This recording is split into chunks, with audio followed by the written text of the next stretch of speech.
আসসালামু আলাইকুম, welcome to নুশাস creation world.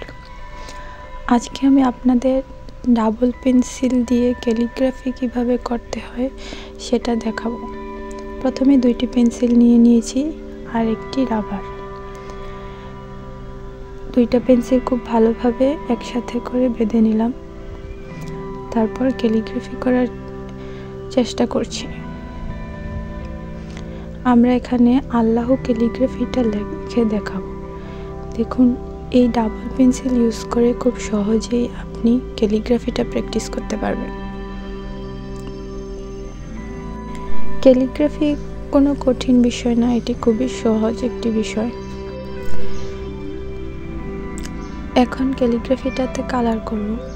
এখানে আমি নিয়ে নিয়েছি ST অ্যাক্রিলিক মার্কার পেনটা।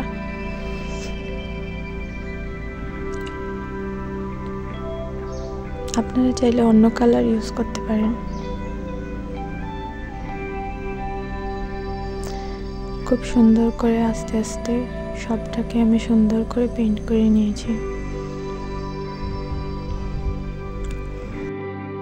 এরকম আরও সুন্দর সুন্দর ক্যালিগ্রাফি দেখার জন্য আমার চ্যানেলটিতে সাবস্ক্রাইব করে লাইক দিয়ে পাশে থাকবেন। আসসালামু আলাইকুম সবাইকে।